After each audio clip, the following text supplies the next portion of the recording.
All right, guys, welcome back to my channel. It's been some times, but yeah, a lot of folks said I should get back into it. So I want to give a shout out to those Mohammed, Jean, Bren. Let's get to it. So yeah, hopefully in this video, I want to cover something I guess you could say I'm passionate about.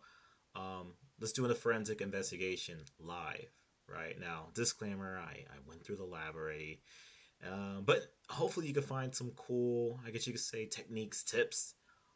This lab is actually unique. It's not on any platform. It's a custom built lab I got from a buddy named Khaled. So yeah, I guess you could say it's exclusive. But I really found this lab to I guess you could say open my understanding and saw new ways of solving cases. So yeah, let's get started. And so many updates from the past 7 months. I gotta make a separate video for it, but let's just get started. I'm in the mood. Let's do it. So hopefully you can see this. It's rather big. Oh, there we go. I can zoom in a little bit. Cool. So can I do a word wrap on this? Let me see. View. Can I wrap? There we go. Word wrap. It looks like it's. Oh, it's already on already. Okay, cool. So this is our scenario. So we got the SOC team, right? They received an alert indicating suspicious command executions from external IP targeting a finance employee named Khaled, lab creator. The commands appear to have been executed remotely, raising concerns of potential compromise, right? And threat intel links the IP to no malicious activities.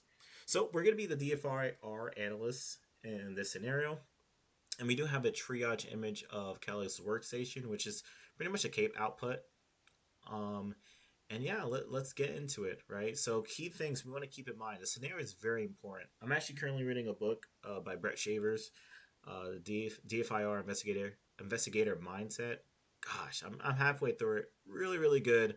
It talks about stuff like this. There's more than the technicality when it comes to investigation. Your mindset's important. Do you understand the scope? Can you communicate with stakeholders effectively? Do you understand what's going on? So let's understand what's going on. We have Khaled, which is an employee at the finance department. He was looking for an easy way to monitor stock market trends. He downloaded an application that claimed to provide real time stock updates. However, security logs indicate that this app was not what it claimed. All right, so let's start. Now we do have questions which I have not written here, but we'll still go through them. So let me I'll keep this maximized. Let's start now. If you're wondering of this machine, this is a custom made digital forensic machine. Now the background is actually from Richard, CEO of 13 Cube. I just thought it was quite interesting if you're curious on this background. But yeah, let's get started. This is a VM, right? I title it Memory Forensic because initially it was for Memory Forensic, but I use it for cases at school, CTFs. I'm trying to get into and other things. So let's get started. So question one, right? If you saw the scenario, I mentioned that Khaled downloaded this application. Our theory, right? One theory we could point to, okay, did this user go to the web browser, right? Did he download this from the browser, right? Like Edge or whatever. We could go there first. So let's actually go to our cases folder. And if you're wondering on the exact setup for this, I actually got this from Marcus, CEO of Blue Cape Security, on how to set up a forensic workstation. So hence why I have a tools and case folder. So the tools, I can quickly show you this real quick. The tools is where I place, basic forensic tools. And then the case folder is where I place the artifacts. Now both of these, I guess you could say both of these folders are excluded from Windows Defender because it does have a habit of deleting tools, right? Despite them being benign, but it deletes tools based on, certain commands or hash. So I just, the guide, mentioned to place them in a tool folder like this. And then I have the cases folder right here. So we have Stock Shock, right? And then we have the C drive. Now, don't worry about all this stuff here. Stuff I went through, but we'll recreate all the stuff again. So let's look into the C drive. Well, I'm calling it the C drive. Well, it's an output, cape output of the C drive on key artifacts. So one thing we want to look at, right, we want to look into the user folder, right? And Khaled, right, is the main user in question. I want to go to app data. Now, where I'm going to the folder that contains, web browser artifacts, right? It's going to be under local, and you want to go to Microsoft because there's two browsers. You have Edge and you have Internet Explorer. Now, it's really not too much in here, so we're not going to worry about that. And, Internet Explorer is end of use or end of support, if I'm saying that correctly. So we don't have, I guess, a reason to really look into that. And despite that, there's not really much in there. Let's go to Edge, right? And user data default. You do want to keep this in mind. Let me actually go in here and remember this path, right? It's obviously the username is going to be different, but remember this path because you can find a lot of cool stuff in here. And this works for most Chromium based browser, right? So, Edge, Arc, and all that good stuff. When it comes to Firefox, it's a little bit different, but we're focusing on Edge.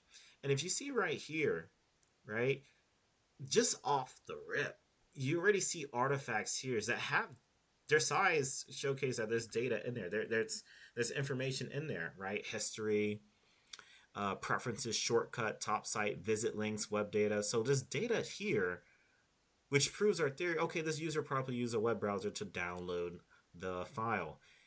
How do we parse it? How do we view it? Right? In this format, we could double click it, but how do we view it? Right? Can we use Notepad? Right? If I were to open it up with Notepad, how will the output be? It just looks jibber jabber. Right? Now there is a tool. Now this tool is called. We're going to use a tool called Hindsight. I was introduced to this tool after taking the 4500 course from SANS. It's been one of my favorites when it comes to parsing browser forensic. Now, there are other tools you can use, like the NerdSoft suite. That works. But, let's look at Hindsight. So for this to work, what we want to do, we're going to, let's see, I'm going to actually copy this path. I'm just going to copy, I'll copy the whole path. And we're going to right-click that there. Now, if we want Hindsight to work, there's actually two ways we could do it. We could go back to our tools folder, and I have Hindsight in a folder right here. You can actually get this from GitHub, and if I'm not too sure if I said this already, but I believe the creator for Hindsight is Ryan Benson, so shout out to him. Amazing tool. What we want to do here, we could open up a terminal from here, right, which is going to be relatively quick. And it opens up the Windows Terminal app. You can also go to here and type in CMD. That will also open up the terminal, but I prefer the former method, right? So we have this right here, right? And let me know if it's too small. I'll zoom in a little bit. So we have this right here. We have Hindsight. So the first thing we want to do, we know Hindsight. Oh, actually, it's opened in PowerShell. Let me just switch to command prompt. We could make it work in PowerShell, I believe. Let me just try Python 3, Hindsight, let's see. Yeah, let me just do it in command prompt. I think that's going to be way better for our use case. So let's do dir. We're just going to traverse to tools from here, which I believe we have it on desktop. Do dir again. And then we have the case. Now I'm curious if you could traverse to here via here. Actually, let me just do this. Let me just save time and just jump from here. Let me actually backspace. Go back to Hindsight.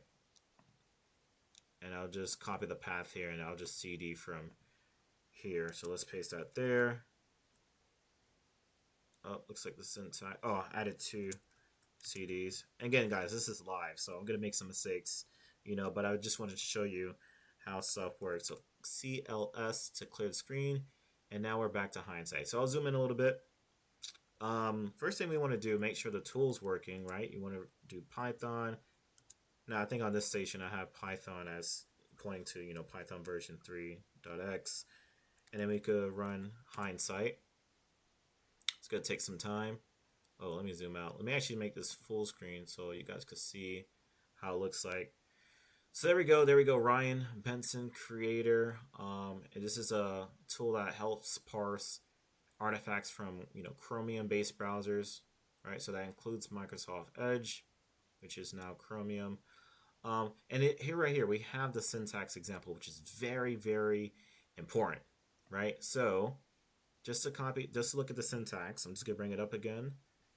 Do Python hindsight, and then we have -I, which is input. So we want to point to, and it gives us some examples. We want to point to the default folder. So I'm just gonna recopy. And the default folder is just a user profile, right? It's named default because it's default. If you were to name it another name, it'll be completely different. So here's a default folder. We're just going to copy that. And then we're going to go back to our CLI. And assuming assuming if it has spaces in it, we want to encapsulate it in quotes, right? There we go. Now we want to choose the output, right? Where do we want to save the file at? So we want to save it. I'm going to do -O. I'm just going to save it to our cases folder. Again, for best practice, so let me go to case. And yeah, this is a lot of setup, but it's going to pay off in the end. I'm just going to save it to Stock Shock. And I'll save it here, right? I'm actually going to make a new folder just for this video so we don't confuse it with all that stuff we have over here. So let's do new folder, and I'm just going to do like output, right? Any output we get from certain tools, I'll just put it in this folder. So let's copy this path, right? We'll just right click. And when you are placing the path with space there, you want to make sure you give the file a name. So I'm just going to name this hindsight hindsight stock shot or something like that, stock. And it's going to automatically give it an extension, so we don't have to worry about that. And let's see if that goes through. There we go. And we could double check our folders. So we'll come back to the CLI if we need to use any other tools. And there we go. We have our hindsight stock extension. So it's actually in a Microsoft Excel extension, which is okay. There is a tool called Easy Viewer. So if we go to our tools folder, right, let's go there. Local disk, let's go to tools. We're going to go to Easy Tools, which is just a suite of tools by Eric Zimmerman, legend. And we're going to go to, where is it? Easy Viewer. Now this is a great tool. It's really good when it comes to examining, again, CSV, Excel, SX based files. If you are viewing, you can also view with timeline, but I think I have better luck when it comes to Easy Viewer. Both tools work, but for my training, I like Easy Viewer. So there's two ways you could add it. You could just drag and drop. Forgive me if my mouse is kind of funny. I don't use a mouse. I like the trackpad. So I just dragged and dropped in there. You can also go to files and also input it from there as well too. And there we go. So let's make this output a little bit big. Can I zoom in a little bit? I can. The reason I'm zooming in because I'm recording it from a huge monitor. I usually do LAS on the laptop monitor for good quality. I want it to look like this. Now, what I want to do here, right? I want to, and you see there's a lot of junk. Oh, this is intimidating. There's a lot of blue. Oh, I can't stand it. What you want to do? You want to go by filter by values. I personally get rid of preferences, site settings, and site settings modify. So just leave downloads in URL, and that's going to give you this output. So before we examine, we want to make sure it's in order, and it looks like it's.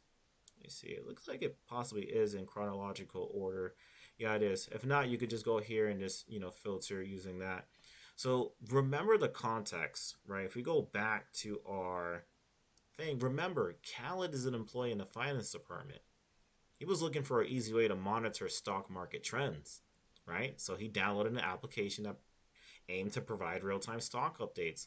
So if we go over here, this is his web traffic history.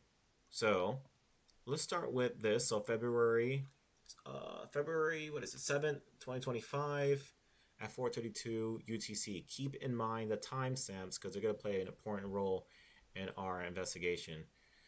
So we see, goes to Microsoft. He's, this is probably some default homepage stuff. Microsoft Edge year in review. And then look, he searches out the term stock market, right, on Bing. And then he transitions to Google and searches stock market today, right? Which again, at this contact in this scenario is February 7th. Yeah, February 7th. And then he goes to this site, LiveMint, again looking up more stock market. So I'm just showing you this does match with his scenario. It is aligning with his role. So on, so on, so on. And look, 8 best stock tracking apps, right? Stock market analysis app. So it's going on and on until you get to this website, right? app.finance.com. I'm not too familiar with that. We could do a quick OSINT on that site. And then you look down here, right? There is a download highlighted in green, and you can see it was successful. And actually, if you scroll to the right with this tool, you see it went through. You see the browser said, "Hey, it's dangerous," but the user validated, right? I know that's cut off a little bit, and you can see it was open, and we'll verify that more with a prefetch file. So let me open up this a little bit. Microsoft Edge determined the file to be dangerous, but the user validated it. So very interesting. So we're going to take a look at that file as well too. So let's scroll back over here. What do we have right here? So let's see, trading, download stock market for Windows. What's a good blah, blah, blah. And we see another download for Trading View, app MSIX. Too familiar with that extension. We could do a quick Google search on that. This is my extension. And we can see, okay, it's a package extension. Cool. Yeah. We'll come back to Microsoft Edge. And we see they also download something called Chart Nexus, which if you look that up, I believe that is another finance-based tool, right? So we're just doing a lot of preliminary checks.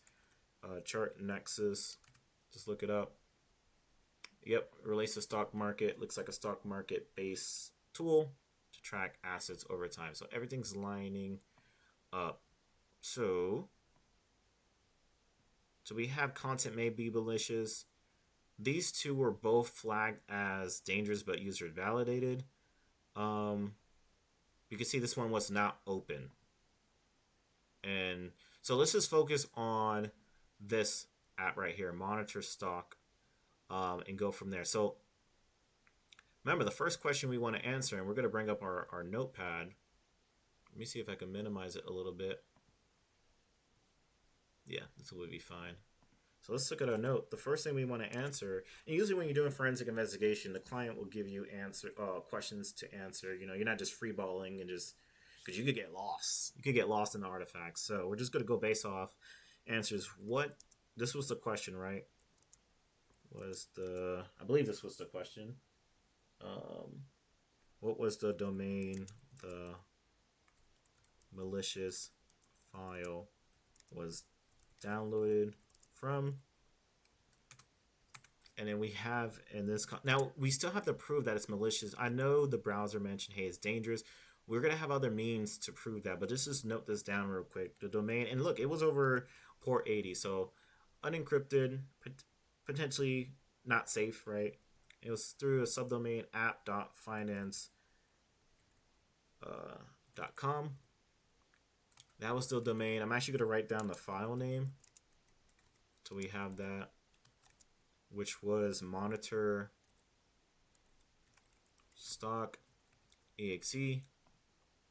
I'm just going to save my progress. Pretty cool stuff. What we could quickly do, we could do some threat intel research. So we could go to VT and just look up, we could go to VT and just look up the domain reputation, see if any reputable scanners have any insights on it. So let's give that a look. So go down here. Is this the right one? URL. I'm going to do http:// app was the subdomain. It's finance.com. Nothing crazy, nothing to worry about, right? Well, according to this output. Now, I am actually tempted to actually visit the site. Despite this being a VM, this is actually my forensic workstation VM. One thing we could use a tool called WannaBrowser. I believe it's one browser, or it was browser ling. Let's actually check that out. Browser ling, right? And we can actually view websites via a VM. So this is some, what's the correct term? Interception or inception. I'm within a VM viewing another site within another VM. So let's give this a view and see where this brings us to. Oh, okay. So we don't have any. Seems like it's not resolving. Actually, and again, this is just, I'm just doing extra stuff, right? We haven't even dived deep into the basis of this labs. Let me try this. Although I could actually do this on my machine, but let me try this. Um, let's look up. Oh, it's not allowing me. Oh, let me do this real quick. No thanks. This is something I like to do. Okay, this is taking quite long. It does boot up a new VM. Something I can do, right? We could actually, I'm planning on just doing an online ping tool against that domain to see if it's even, I mean, we can resolve it. Ping online tool. Oh gosh, all these pop-ups. And it looks like it's in a different language, French.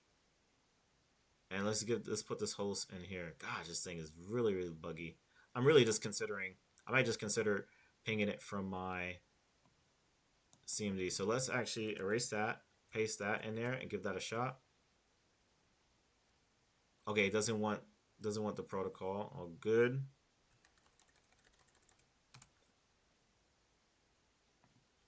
Still nothing.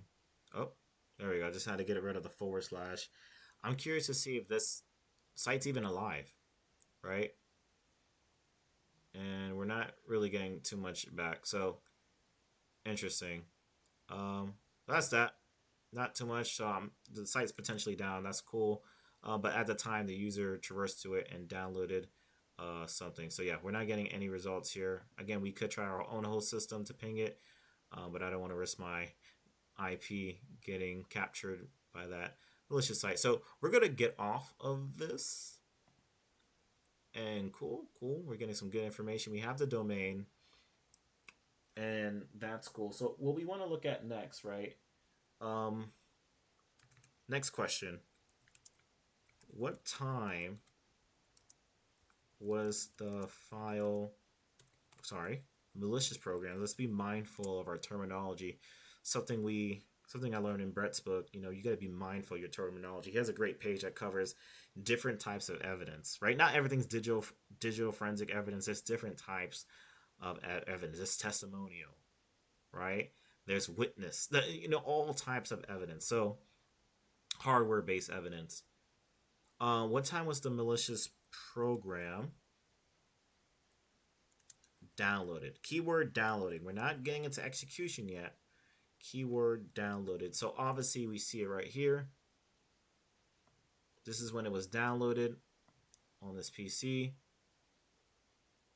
Another thing we could do, we could actually pull up the MFT file and it can actually confirm that, right? So just keep that in mind.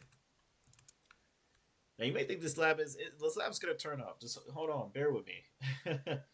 Now let's get into what time was the, I keep saying application, malicious software or program, whatever you want to call it, executed. Now there's multiple ways on finding this. What I'm actually going to use, the tool called PECMD. That's the Eric Zimmerman tool. Let's go to it. I believe the binary right here. And then we could just, again, load up CMD from here. I'll zoom in. Hopefully it's not too small for you guys. Before I do, let me just actually run the tool. Zoom in and see if I can show you. So this is the output, right? So I love running the tool just initially with no arguments or options, or just to see how the syntax works. So first we run the program.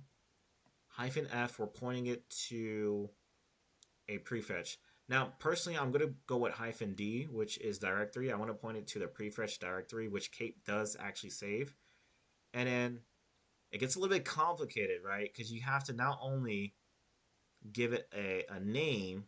Wait, sorry, no, is that the right one I'm looking at? Uh, okay, yeah, that's the directory you're pointing it. No, is this? Yeah, this is the. Oh God, I'm getting confused myself. Okay, we're pointing it. This is gonna be the directory for the prefetch files, and then CSV is going to be the output, right? The extension output, and then the location, and then CSVF is going to be the file name you want to give it. So I know that was convoluted. Let's do this. I'm going to load up output. Actually, no, I'm gonna leave that alone because that's where we're gonna need to copy that path. So let's go. So where's the prefetch located? So if we go to our case file, right? We're looking at the case output. We're gonna go to stock. Yeah, stock shock. C. Now this should be in the Windows directory, and you see prefetch right here. Now individually, you can see all these prefetch files, and in the beginning, it starts with the program name in all caps. I believe this middle portion is it's like a unique hash. I forgot the specific breakdown, and then you see it ends with the .pf file, right? Prefetch. Just zoom in. Oh, I didn't mean to zoom in like that, but yeah, there you go. You can see how it looks like from there. So, ooh, I don't like that zoom. Oh gosh, I'm actually changing the viewpoint to something I don't like. Ugh, okay, not good. We'll leave it like this. All right, let me see if I can fix it again. Give me a sec. Yeah, details. I think it was on details. Okay, cool. So let's grab this directory or folder. All right. So what we could do, I'm gonna do up key, and I'm gonna do -f or hyphen lowercase f. I'm gonna put it in quotes, just in case there's some type of space, which there's not. So it's just best practice. Now we want to choose the download location alongside the format. So we're gonna put it in CSV format. Now the location, which we had in right here, output, I'm gonna save it to the output folder. Right? Copy that. And let's paste that there. Now we want to give it a name. So this is where -CSVF comes into play. I'm going to name it PEC underscore. Oh, that's not a good one. Prefetch. Am I spelling it right? Yeah. Prefetch underscore. Was it stock I did with the last one? Stock or shock? Doesn't matter. And we make sure we give it that CSV extension. And let's go. See if that goes through. Oh, okay. What did I do wrong? So it says not found, exiting. So let me just make sure I pointed to the right directory. Prefetch. PEC CMD. Let's see. F. Oh, I see the issue. I put -f. It's supposed to be -d. So hey, we make mistakes. It's okay.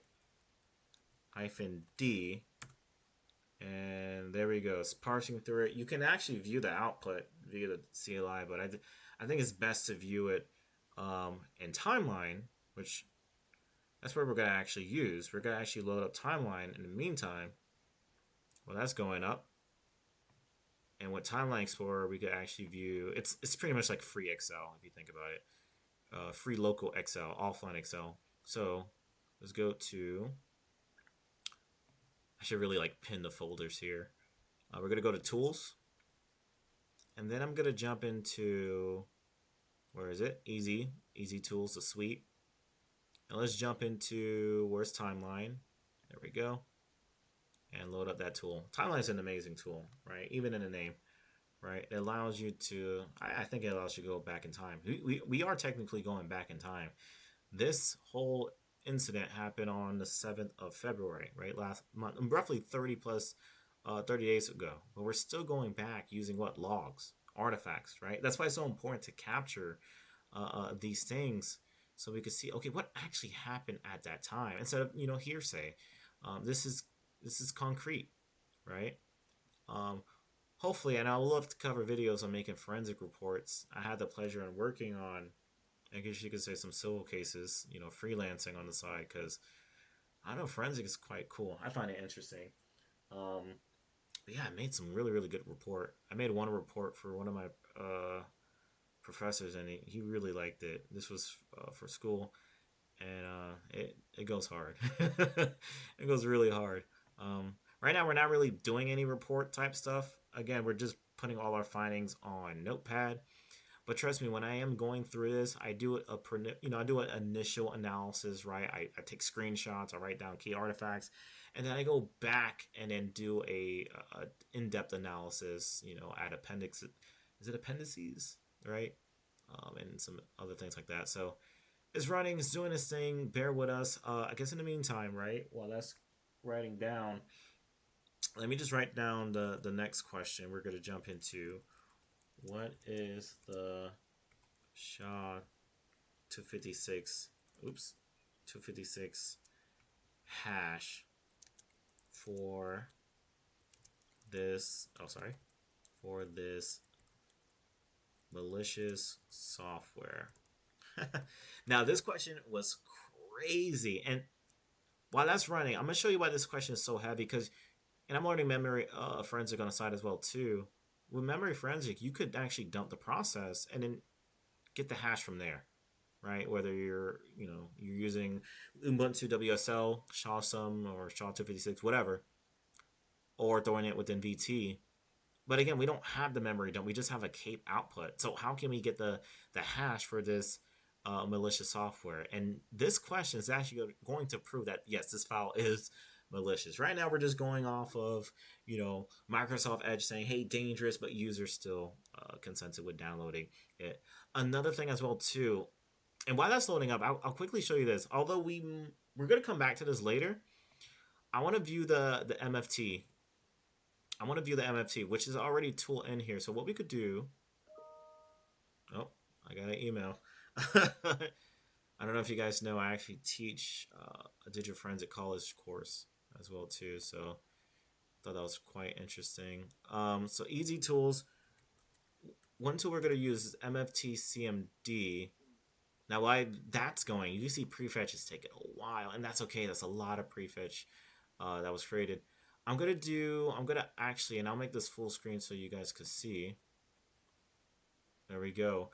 I'm actually going to turn the MFT file, right, which is the master file table, and turn it into a CSV based file so we could view that in timeline as well too. We're going to circle back to that later, but I just want to show you something interesting with this. So let me just see the syntax. So I'm going to just up key, and it's -file, so we're pointing to the file location. So let me actually grab that. That's going to be in... And hopefully the mic's not picking up my fan because it's blowing crazy. Again, this is my first time actually recording on a Windows laptop. So hopefully the quality is good. I don't want to do too much editing because this video is already quite long. So go to, what were we saying? Cases. Let's go to Stock Shock. I keep saying C drive, C folder. We see the MFT right there. So let's actually copy the location. Oh, I didn't mean to open it. Sorry. I'm going to click that again. Hopefully, yes, it does copy that. I'm going to copy. We're going to do lowercase -f. Let's point to where we saved it at. Now we want to point to, it's kind of similar to prefetch, PCMD command. We want to give it the output CSV. Where do we want to save it to? Save it over here. And you can see we don't have anything here, so we could tell that our other thing is still running. So we want to save it here. Paste that there. And then we want to give it a name, right? So CSVF. I'm just gonna name this MFT stock and give it the extension CSV. And let's go with that. And that should help us. Now it's gonna give you warning, admin privileges not found. You don't really need admin to run this tool. And I think we got it. So minimize this. Prefetch is still going. So we're gonna come back to 3, right? But I just want to show you something very interesting. So where's timeline at? There's timeline. I'm gonna throw MFT in here. Again, with the MFT, what that file is showcase all the, I guess you could say, files on the system, right? Downloaded on the system throughout its history, right?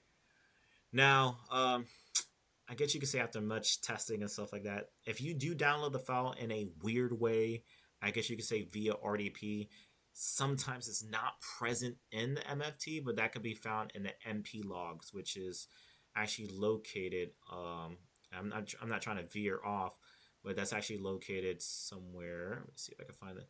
Is it under Windows? I'm not too sure if it's on their system. MP logs are located somewhere. CrowdStrike has a great article on that, but I did a blog on it as well too. You can also find it there as well too. So here we go. Right, here's the MFT output. Roughly 108,000 lines. Usually they come out to be 380, so this is quite low. Again, we have a global search right here, so we could just type in stock. Oh, I spelled that completely wrong. But you could just type in stock, and then you can see if any references to stock, monitorStock.exe being on the file. You can also go to the parent path and put it here. And this is why I didn't want to do stock. So let me actually change that to I could do exe. Let me just do exe and see where that, because again, it's giving us stock icons. We don't want stock icons.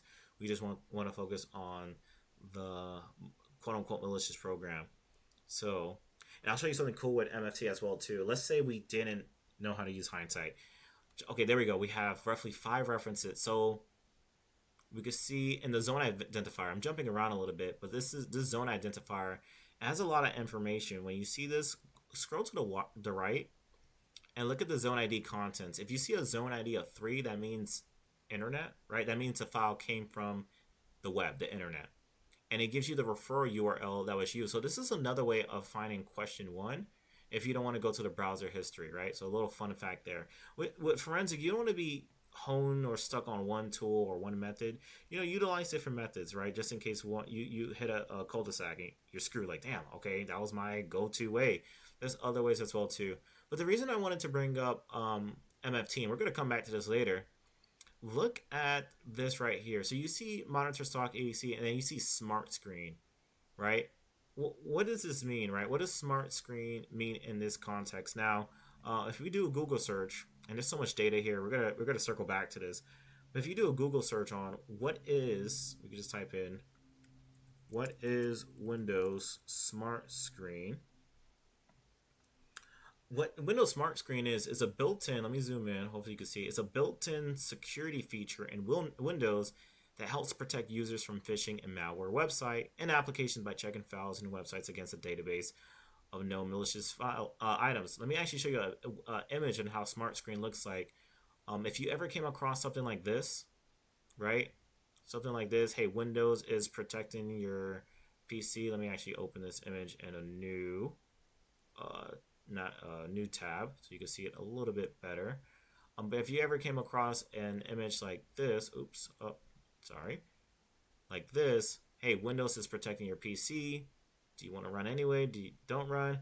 This user clicked run anyway, despite it being warned that, hey, this is a malicious file, right?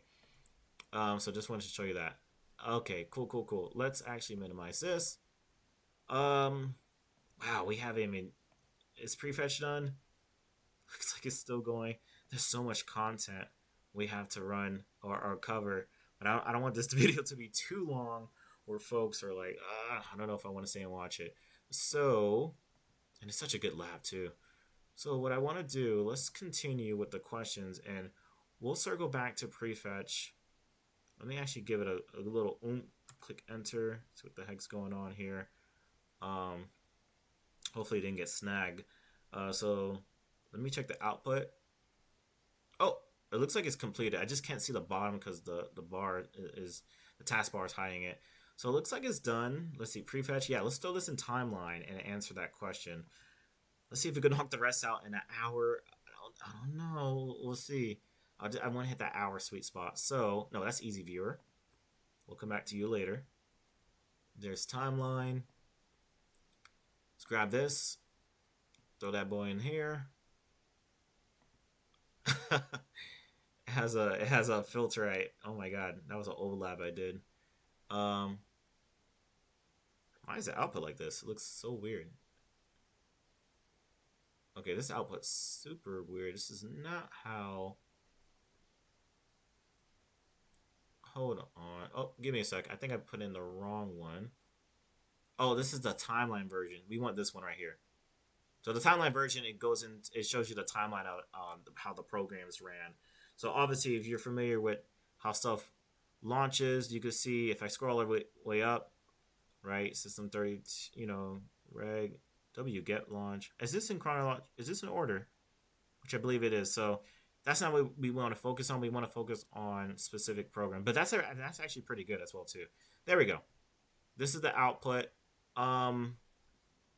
Now, actually, this does help us. We already have the filter for stock, but I'm actually going to erase that and just show you how the output looks like. Can I zoom in a little bit? Let's go executable name, and let's just do it from here, stock. We just want to focus on stock. Okay, now, the question, if we load up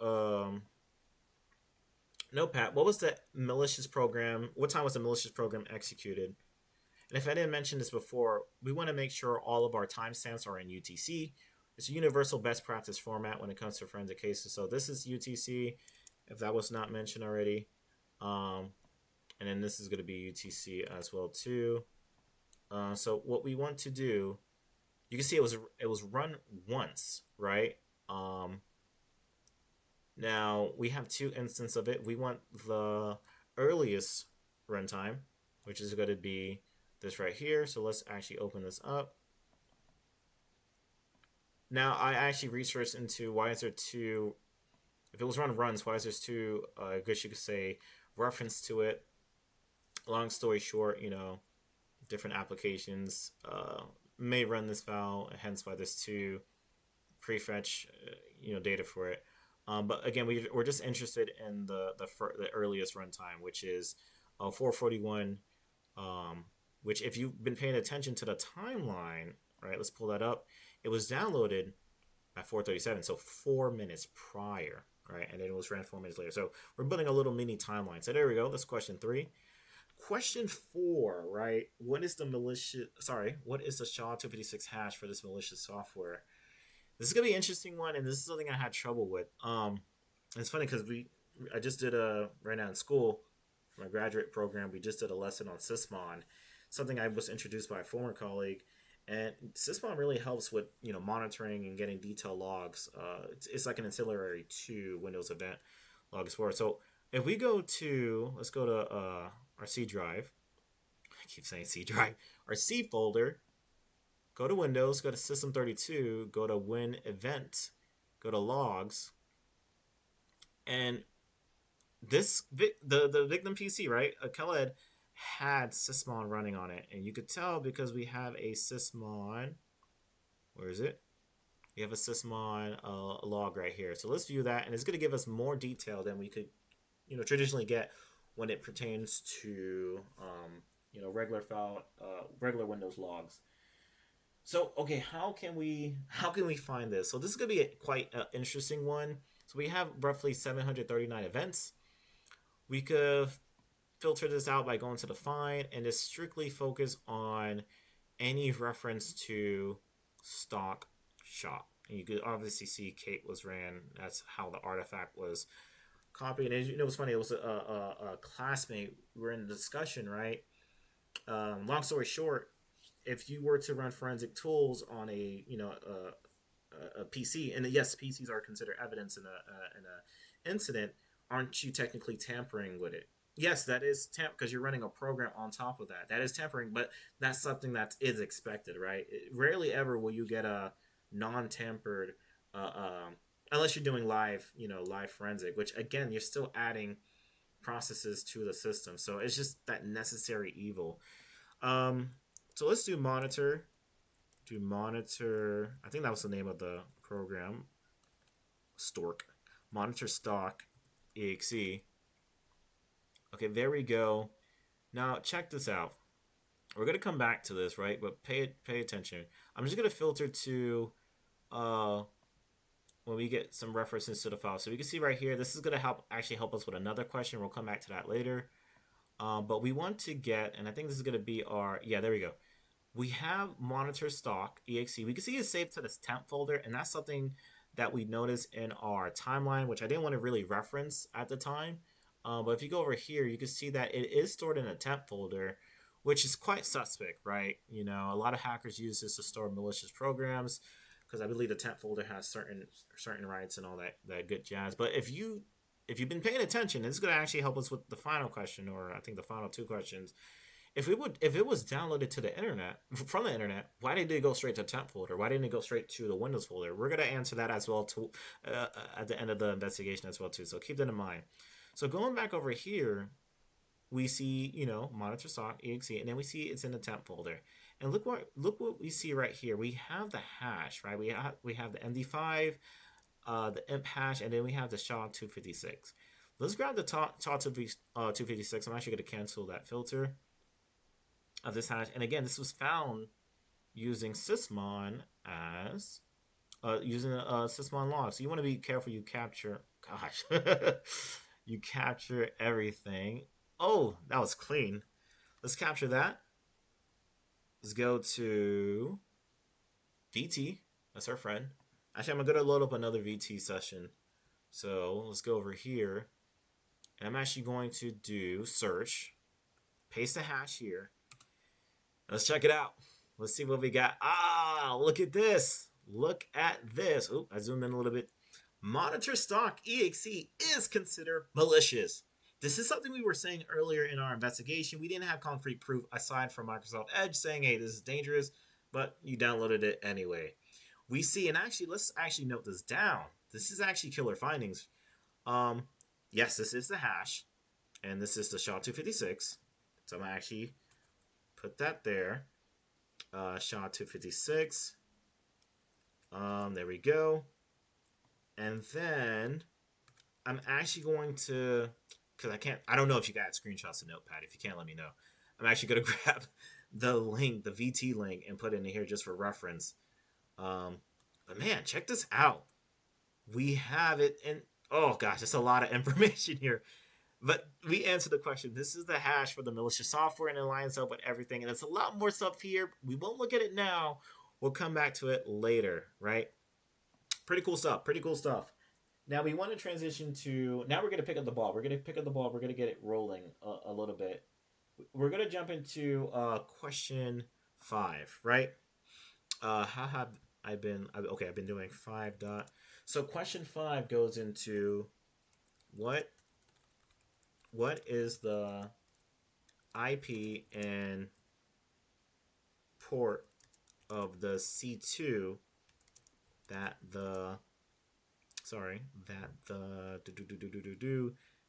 malicious program connects to. There we go. Malicious program connects to. This is a quite interesting one. So if you go over here, right? This is app.finance.com. Go to details. I don't want to go in the community. Copy this. Check this out. And there's actually 2 ways to do this. You can actually ping the site to get the IP of it. But another thing you could do, you could go to this website. It's slipping my tongue. Is it DNS? I forget. Is it DNS lookup? Oh, I already have it here. But there's another site that helps you run it. But check this out. So look over here. Pay attention. I'm going to zoom in if I can. Which I can't. Oh, I can. this is the Whois, right? We're using a tool called Whois Domain Tools, and we're looking up the domain. So this app or this website. It's been around for 10,000 days, right? Which is X amount of years. But when you look over here, this is the IP that is being used to host this server, right? Currently, right? 23.43.82.9. Keep that in mind, right? And actually, we could put that in our notes. But the key thing is, okay, if that's the IP being hosted, right? And we could see that, oh, wow, it gave us a screenshot of the site. Is this the right site? Let me just double check. Oh, I put finance.com. Oops, sorry. Let's try this again. It's my fault. We want to focus on this site. Okay, it's pointing to finance.com, which is cool. Another thing we could do, let's see, IP lookup for domain. Let me see if we could have, yeah, website to IP lookup. Let's place that in there. That almost threw me off. So let's give this a shot. And so it doesn't have any IP address. Okay, interesting. All right, cool. No worries. But we assume this is a finance app. You know, it is what it is. The main thing I wanted to point out is this. If you go back to our, and the reason why it's probably not pointing to any domains because the site's offline, which makes sense. If you go back to our find, right? Check this out. Where is it? Find. Check this out. I'm gonna proceed. Keep going. I just want to show you this real quick. Check this out. So we have the same domain here. We have an IP, right, that monitorStock is reaching out to, and then we have the port, right? Port 8888. This is a registered port, but it has many use cases. You can look it up yourself. But look at the domain, the IP here, and that's the reason I wanted to find the IP for @finance.com, but I couldn't because the site's not live. So I'm gonna copy this, or live anymore. Go to over here. Yeah, let's paste this in here, and you can see it's saying it's a financial site, but it's not live anymore, which is interesting. Paste this here. And check this out. If we go to details, right? Or I think it's relations. And you can see it's actually related to monitorStock.exe, which we just checked out over here, right? 3571. Go back over here. 3571. So it's saying this file is actually communicating to this IP, which happens to be an EC2, right? Which is a virtual computer on AWS infrastructure. Right? So very interesting. And you can see it's based in, I believe, Germany. All right. I don't know why I thought that was Denmark for a reason. Germany. So very, very interesting. We have I guess you could say a good gut feeling that this is the C2, right? So let's actually go to our notes. So the IP, and for safe practices, right? Go to CyberChef, defang the IP, if you are placing it in your notes, defang it, and then share it with your team or note it down, right? So, oh gosh, it's taking quite long. So while that's loading up, there we go. Cool. Paste that there, and get the defang option, and then just throw that. Oh, that's URL. Sorry. Let's do defang IP. Copy that. Go to our notes. And let's paste that in there. So IP is this, and import is 888, which is a registered port that has, I guess you could say, many use cases. We do know certain tools have certain standard ports they use, right? So Metasploit is 4444.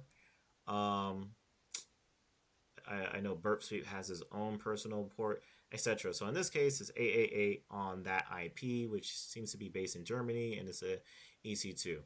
Very, very interesting findings. You see how deep forensic could get, right? Let's go back to our thing. So our next question, which is going to be question 6. We're almost there. We're halfway there, but I believe the rest should be we could speed it up quickly. Question 6, right? What was the first command the attacker used to ensure his access, right? So we know if the program calls the PC to reach out to a C2, there's probably some, you know, controlling going on going on. Probably has control on said PC. So what we could do here, we could go back to our sysmon, and if you notice this, let me actually go back to find. Actually, let's do this actually, because there's actually many ways to find this out.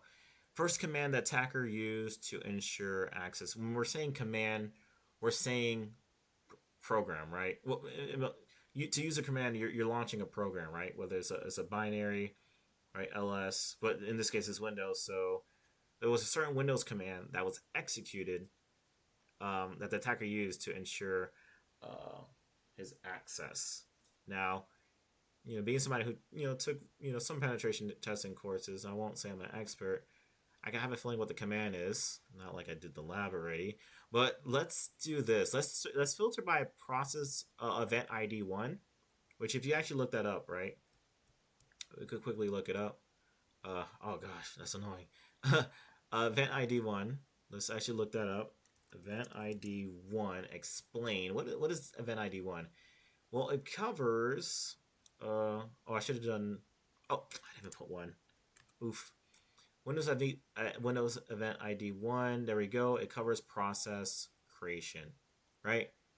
So a process was created, whether that was command line or a command tool, whatever.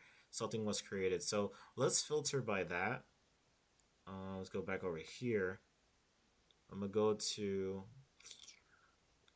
Actually, can I erase the current filter? Let me see. Yeah, I'm gonna erase the current filter.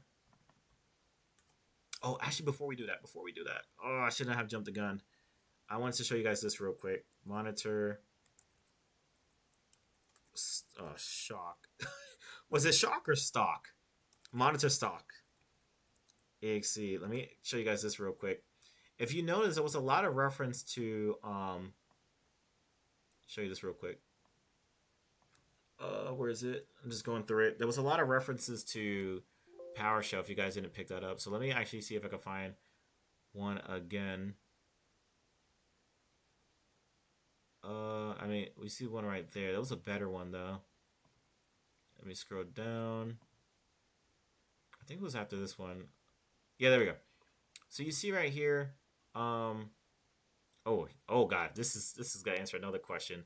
I don't even want to spoil it yet, but take a look at this process ID, and to prove that it's the process ID, right? Again, because we don't have the memory dump, you could go down to the detail page, and you can see over here, there's a process ID for PowerShell. It says parent process ID. Is it the process ID or parent process ID? I believe this is the process ID for PowerShell, right? Which is 4240. Keep that in mind. So if we go to our filter, current logs, hopefully we can knock this out in the next 20 minutes. This will be a long video. Filter logs. Okay, it's doing this thing. What I want to do, yes, I do want to filter by event ID. And then I want to use a key. Well, I don't know if this is going to help. No, it won't. So I'll filter by event ID. And then I'll filter by that process ID, PowerShell 4240. There we go. So check this out. So we're starting to get some information here. We're seeing some lull bins, right? Living off the land binaries being used. We'll come back to that later, but we want to do it in order. So it wants the first command that was ran. So if we go down here, you have sysmon. Let me see. Something that will help with persistence. I think there's a better way to filter through it. Let me just double check. Yeah, there's gonna be a lot of stuff. Let me see if I could better filter through it this way. So if we do fine, let me do it this. Oh no, it's already filtered for 420. Let's see. This is filtered for exe. So we see cape, obviously. It's going down in order, which is okay. Let's just see if we see any commands. Any commands that are interesting. All right. Most of this stuff is, most of this stuff is autonomous. Well, hopefully I'm using it right, but the system's running it like SCC host. We want to look for something that really stands out. Oh gosh, it's gonna take some time to really run through all this. Something that really, really stands out on this system. And we want to do it around the time the user got access to the system, which actually I think we're coming up to that. Right, 455. We see some Explorer. I'm just running through it. Now we're gonna jump the gun. Oh, there's stock. Okay, cool. We're seeing some reference to stock shock. All that good jazz. This may not be the best way to find it. Yeah, may not be the best way. Let me just double check. There is a certain command that I thought was quite interesting. Oh, so sysmon was ran. Okay, I'll run on the system. All right, that's not gonna help us find it. I'm just squeezing through it. Let me just run through this real quick. All right, a lot of these are just generic programs. So we just saw some living off the land binaries running. All right, so we might have. Oh, that was a good one.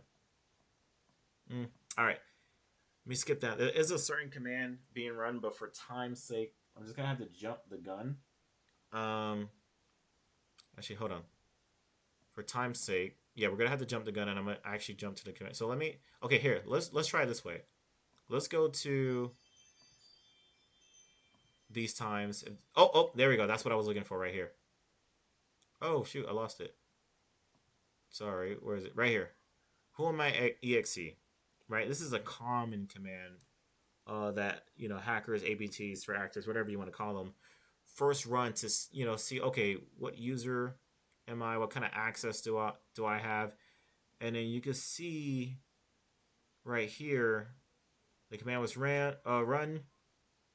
You get the domain or the PC name, easy cert, and then you get the username right there.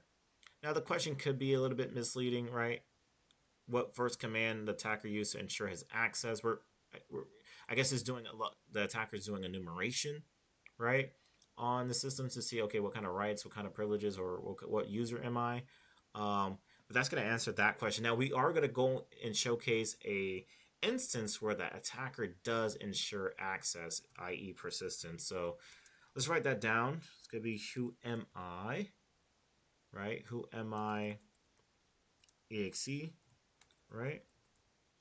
Now for question 7, gosh, it's going to be a long video. Question 7 asks us, okay, what are some, I'm just going to call them Lobins, tools the attacker is running. So this is relatively very simple. We saw a few instances of it earlier. So let's see, is this going? So we see, it was one good example. Actually, I might just go up from here. So from the who am I. All right, so from who am I, looks like that tool was ran open with exe, Microsoft Edge. There was another interesting tool. Oh, right. We're going to come back to this one. Keep this in mind. regex. I'm just trying to find some good ones. I guess that counts. We'll add that, which technically it is. There was another one I thought was quite interesting. Let me see if I can find it real quick. Well, if I can't find it, I'm just gonna filter to it. But the command was, oh, there we go. I found it right here. It was net exe. So you can see the hackers using it to check the domain, right? It's a tool that manage users, groups, and tech network connections. So you can see it's checking the domain the victims connected to. So that's one of it. One of the tools. Add that over here. What are some load bin tools that attackers running? That will be, what's it called? NetExe, which is installed in, I believe, the Windows 32.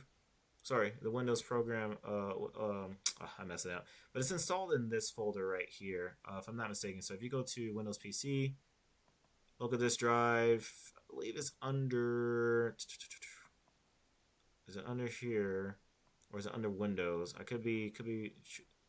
Yeah, I think it might be under here. System 32. And then you could find all these other apps here, and they're in chronological order. But if you scroll down, oh, I just messed up the view. But you get the point. A lot of this stuff is built in the PC already, and then NetExe is actually here as well too. If you go to the N section, let's see, N and a P, you could find NetExe in here. Let's see if we could quickly find it.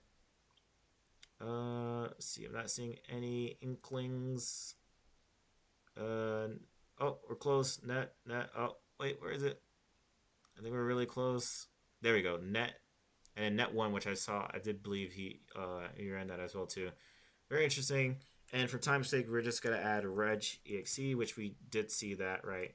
So very interesting. All right, we're almost done. Oh gosh. Whew. Okay, next one. Question 8. What is the registry key the attacker added for persistence? I think this is one of my favorite ones, right? What is the registry key the attacker added for persistence? This one we saw, and again, we're seeing all this in sysmon.log. So if we go down here, I'm just gonna go to the reg.exe. Now this is the command used to, again, edit the registry, which is very, very dangerous. Hackers do this to maintain persistence. So where the heck is it? Reg.exe. If not, I'll just do a filter. Oh, there we go, right here. Check this out. Oh God. What just happened? Oh, did I lose it? I think I did. Sorry. Let's go back. Let's see if we can find it one more time. When you look at the reg.exe, please pay attention to this output. It's unbelievable on how... Okay, there we go. I'm gonna click that. Can I zoom in? I can. Check this out. Hopefully you guys were able to see it prior. Look at this, right? So again, 445 UTC. This is roughly, if we're times right? Remember, it was downloaded at 437. What is that, like 8 minutes? My time could be wrong, 437. No, that's not even, that's like roughly 12 minutes. No. My bad. That's roughly, okay, I'm trying to do quick math. All right, forgive me. Is that 9 minutes? It's 8 minutes. Oh God, I should edit that out, but I'm not. This is live. But long story short, this is a few minutes after the program was downloaded, and I believe it was ran shortly after. All right, cool. So you see right here, we have reg.exe, and it's doing what? What is it doing? It's doing an add, right? For example, if I were to go to, hey, Hindsight, how's it going? If I were to go over here, and just type in reg.exe, or we go to do reg, the help page is going to be reg / and you can see add, right? That's one of the examples that was used. So if we go back over here, the user added to the HKU, which is the H key current user, right? Which software Microsoft Windows current version runs. So something that runs constantly at startup. V, which is short for value, right? So what is the value name what is the value name? So this is quite obvious, file persistence. Now, a real hacker wouldn't name it this, but file persistence. T goes into, it's not table. I forgot. I think it's the data type, right? Which is reg_sz. And then D goes into the actual data, which is the program you see right here. And then -F goes into force, right? Force this, right? And you can see it went through, right? So very, very interesting. So we can actually copy this command. I'm still still mad I couldn't do quick maths. 437, 38. That's 8 minutes, right? Forgive me. Let's actually copy this real quick and put that in my notes. We're almost done. I think we can knock it out in the next 10 minutes. So let's put that in there. Fun, cool fact, right? We're gonna sidebar. Let's say we didn't have access to sysmon. You could actually still find this answer within the NT user dat key. So what is that key? Is a registry hive key that the output actually has. So we could let's go to our tools. Let me show you a quick way to find that out. We're going to use something called Registry Explorer from Easy's tools. Where's Easy? Right here. We're going to jump into, where is it? Right here, Registry Explorer. Launch that bad boy. Depending on your system, it could take some time. Running a 32 gigabyte RAM with a 2 terabyte SSD external, and then like the 1 terabyte base SSD that came with the PC. So my specs, they're all right. They're not on some elite level. And then bam, we load it up. So when we're loading up a Hive and Registry Explorer, we got to be mindful, right? So I'm going to go to the location. Most of the hives could be found under Windows, I believe, System 32 config. Yep, you can find most of the hives. Here, again, we won't have time to dive deep into it, but Sam goes into user accounts, softwares, there's system configurations. There's a lot you could get deep into it. But again, we're focused on the questions the clients is asking us. So we want to jump into the NT user hive, which is actually not located in that folder.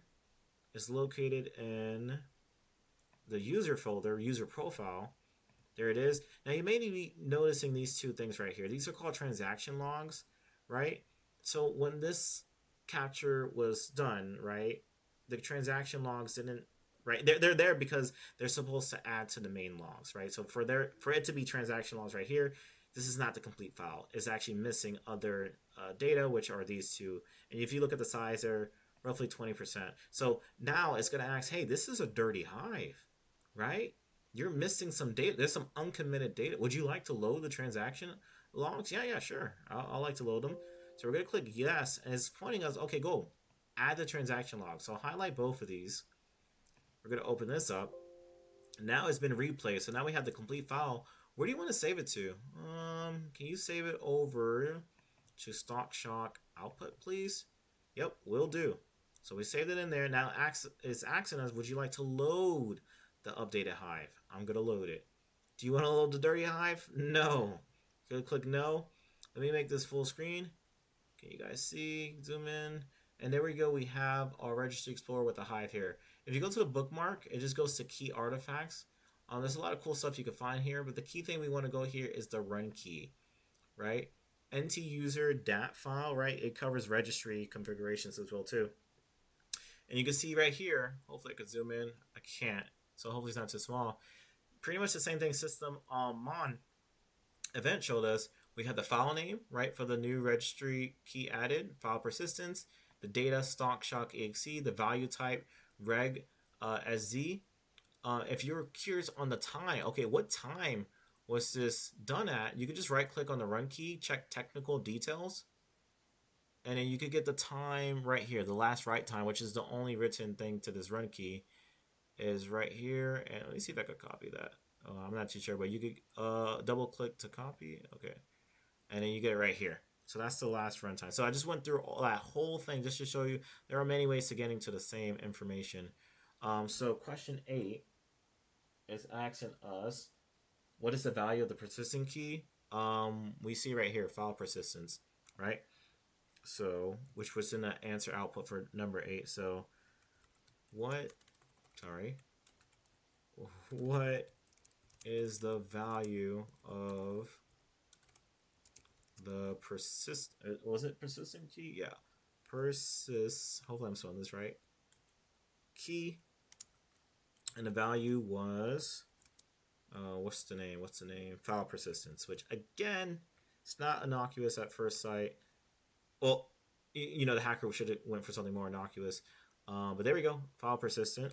Cool. Q10. when was the file copied to the new directory? This is a really, really good question, right? When was the, and this is something I learned initially when I met a digital forensic professional 2 years ago. I didn't really start taking forensics seriously until last year, but when I met a certain professional, he actually opened my eyes to this. And I never understood it, but now I understand it now. When was the file copied to the new directory? What's the new directory? The new directory is the temp folder, right? Why is it new? Because traditionally files should be saved to the downloads folder, but we're going to explain how or why it was saved there. So when was the file copied to the new directory? First, let's go back to our hindsight output. Oh my God, why are you so small? Remember, the file was downloaded at what? 437 UTC. Keep that in mind. It was downloaded at that time. Now, let's go to our MFT output, and this is where it's all going to come into play. If we go to our MFT output, we could go to, I'm going to actually stay in MFT. I'm not going to go to prefetch. Let's focus on this column right here. Can I highlight it? I can. Oh, can I zoom in a little bit? Let me try. Okay, I can't. Pay attention and look at the directory. Windows /temp. Look at the time it was created. February 7th, 2025 at 4:43 UTC. Remember, in hindsight, or what we see right here, the file was downloaded at 4:37 UTC. Why is there discrepancies between the time? Check this out.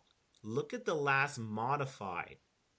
It's 4:37:26, which is the same, or roughly close to the same as the download. So what I'm trying to bring out is that you cannot have a create time, which is 4:44, that is post the modified time. Does that make sense, right?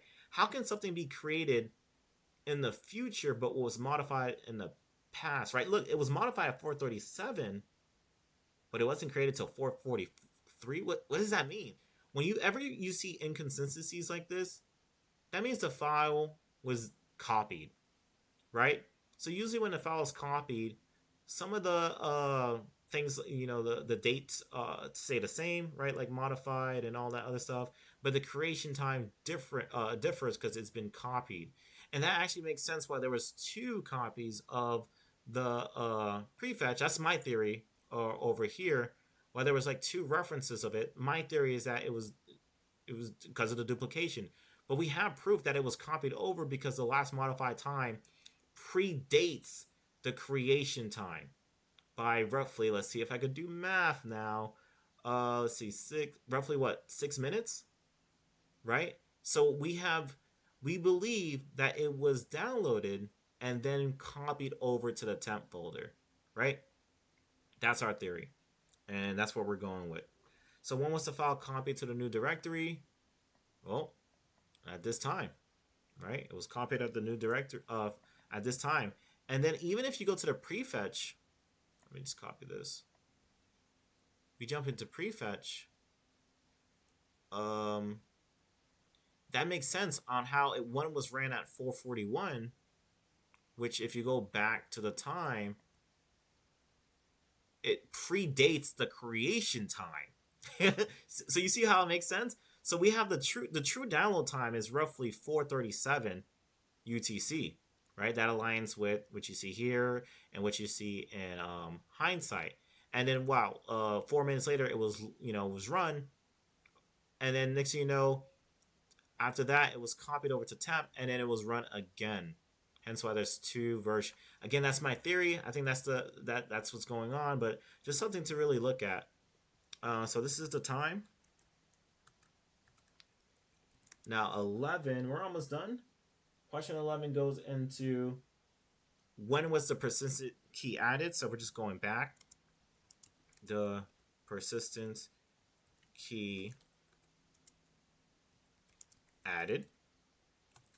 You could easily go to sysmon and copy that here. Keep in mind that's 4:45 UTC. But if you go to hindsight, we had the technical details which align with that. So it's pretty much the same, right? 445, 3 millisecond UTC. We got the same time. So everything's lining up, everything's adding together. And then the last question, which is what the framework. What is the framework for this malicious file? Oh, sorry. What is the framework used by the malicious program?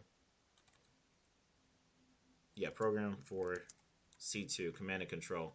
So we could go to our thing right here. Oh, right here. So if you remember, look at the popular threat label. It's calling it Sliver, right? You see a lot of vendors are saying, hey, this is Sliver. What is Sliver? Let's look it up. Oops, that thing's in the way. Sliver. We do framework or whatever. Sliver framework. So it's an adversary emulation framework that's open source. And look, it's used by many threat actors. So there you go. Look, it's a legitimate open source command and control framework, right? So it was Sliver that the malware program was using as a framework for command and control. So very interesting. So cool. Add that there, Sliver. Yeah, and that's going to conclude my technical run through of Stock Shock. Again, pretty solid lab. Shout out to Khaled. This is some pretty cool stuff. Let me know if you guys like this. I enjoy content like this, right? It's technical, giving back to community. Hopefully, you guys pick something up. But yeah, this was pretty fun. Let me know what you want to see. Any questions, comments, concerns. And yeah, catch you guys later. Peace.